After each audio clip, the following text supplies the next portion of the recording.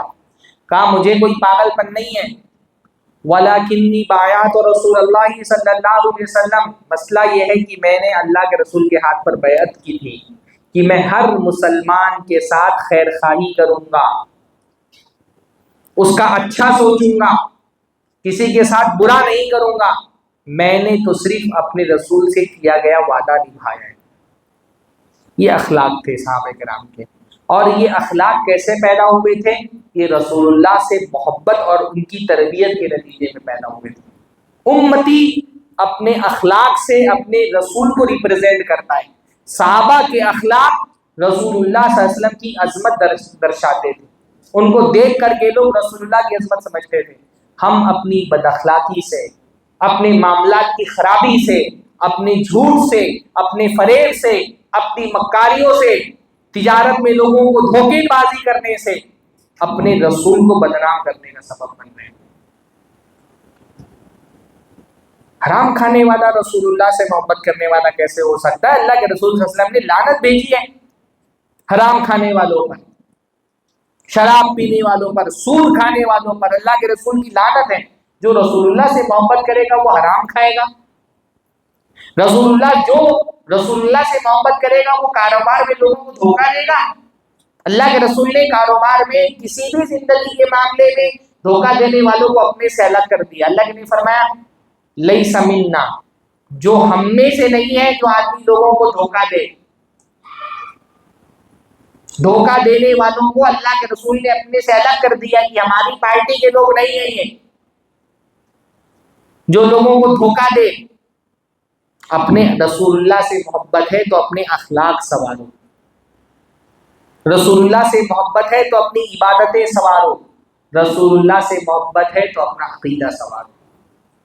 صرف ذات سے محبت کے دعوے کافی نہیں ہے. اگر رسول اللہ سے محبت سچی ہے، پہلی کوشش کس سے کرنی ہے؟ اپنے عقیدے کو سنوارنے پہ کرنی ہے. دوسری کوشش اپنی عبادتوں کو سنوارنے پہ کرنی ہے. اور تیسری کوشش انشاءاللہ تعالی اپنے اخلاق کو سنوارنے پر کرنی ہے. جو رسول اللہ سے محبت کرتا ہے اس کا سلوک اپنے پڑوسیوں سے اچھا ہونا چاہیے. اللہ کے رسول صلی اللہ علیہ وسلم نے فرمایا وہ آدمی ہم میں سے نہیں ہے جو بھوکا ایمان ہی نہیں لایا مجھ پر، محبت تو بہت دور کی بات ہے، وہ شخص مجھ پہ ایمان ہی نہیں لایا جس کا پڑوسی بھوکا سو رہا ہو، جس کا پیٹ بھرا ہوا ہو. فرمایا ہم میں سے نہیں ہے وہ. اللہ کے رسول نے فرمایا قیامت کے دن میرا سب سے قریبی کون ہوگا؟ جس کے اخلاق سب سے اچھے ہیں. سب سے قریب اللہ کے رسول قیامت کے دن کس کو رکھیں گے؟ جس کے اخلاق اچھے ہیں. دنیا کے اندر جو رسول اللہ سے محبت کرے گا وہ اپنے اخلاق پر محنت کرے گا تاکہ قیامت کے دن رسول اللہ کی قربت نصیب ہو سکے. اپنے گھر والوں سے محبت کرے گا، بیویاں اپنے شوہروں کی اطاعت کرے گی، شوہر اپنی بیوی کی ضرورت اور ان کا نان و نفع پورا کرے گا. اپنے رویے، اپنے اخلاق، لوگوں کے ساتھ اپنے معاملات درست کریے.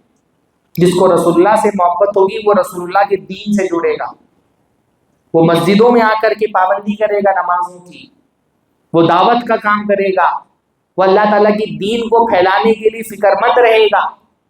رسول اللہ دنیا میں جس کام کے لیے آئے تھے رسول اللہ کے مشن کو آگے بڑھائے گا۔ امتی کا کام رسول اللہ کی پیدائش پر ناچ گانا کرنا نہیں ہے، رسول اللہ کے لائے ہوئے مشن کو آگے بڑھانا ہے۔ نبی صلی اللہ علیہ وسلم نے فرمایا قُلْ هَٰذِهِ سَبِيلِي أَدْعُو إِلَى اللَّهِ، کہہ دیجیے یہ میرا راستہ ہے، میں لوگوں کو اللہ تعالیٰ کی طرف بلاتا ہوں، اللہ کے بندوں کو اللہ کے دین سے جوڑتا ہوں۔ انا، میں بھی، وَمَنِ اتَّبَعَنِي، اور جو میری اتباع کرنے والے لوگ ہیں، میرے امتی، میرے سچے پیروکار، وہ بھی کیا کرتے ہیں؟ اللہ کے دین کی دعوت کا کام کرتے ہیں۔ میرے امتی وہ ہیں جو میری اتباع کرتے ہوئے میرے مشن کو آگے بڑھاتے ہیں۔ اللہ کے رسول جو دین لے کر کے آئے، اس دین کو عام کرنا اصل میں رسول اللہ سے محبت ہے۔ وَتُعَزِّرُوهُ وَتُوَقِّرُوهُ، اللہ تعالیٰ نے فرمایا رسول کی مدد کرو، رسول کی عزت کرو۔ إِلَّا تَنْصُرُوهُ فَقَدْ نَصَرَهُ اللَّهُ، کیا تم رسول کی مدد نہیں کرو گے جس کی مدد اللہ نے کی؟ رسول اللہ کی مدد کیا ہے میرے بھائیوں؟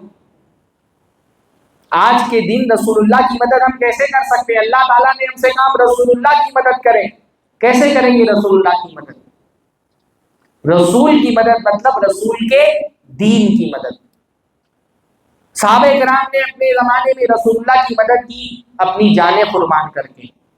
آج کا دور ابھی جانیں قربان کرنے کا وقت نہیں آیا ہے۔ آج کا دور ہے کہ رسول اللہ کی مدد کرنے کے لیے اپنا وقت قربان کریں، اپنی طاقت قربان کریں، اپنی صلاحیت لگائیے، اپنا مال لگائیے، اپنی خواہشات قربان کریے۔ ٹھیک ہے، اللہ تعالیٰ نے آپ لوگوں کو یہ توفیق دی، چھٹی کا دن ہے کل کا، سنیچر کا دن ہے آج شام کا، آپ لوگ اپنا گھر بار اپنی راحتیں چھوڑ کر کے مسجد میں آئیں، یہ قربانی ہے۔ اللہ تعالیٰ آپ کے لیے، آپ نے اللہ کے لیے کچھ قربانی دی، اللہ تعالیٰ اس کا بہترین بدلہ آپ کو دے۔ آج کے دور میں یہی دین کی مدد ہے میرے بھائیوں۔ یہ چھوٹی چھوٹی مجلسیں، یہ مجلسیں کیا ہیں؟ یہ رسول اللہ کی وراثت بانٹنے کی مجلسیں ہیں۔ جس کو رسول اللہ سے محبت ہوگی وہ ان مجلسوں میں شریک ہو کر کے رسول اللہ کی وراثت حاصل کرے گا۔ نبی صلی اللہ علیہ وسلم دنیا میں اور کیا چھوڑ کے گئے؟ مال جائیداد تھوڑی چھوڑ کے گئے، مال جائیداد تو سب صدقہ ہو گئی۔ اللہ کے رسول کیا چھوڑ کے گئے ہمارے لیے؟ یہ دین چھوڑ کر کے گئے۔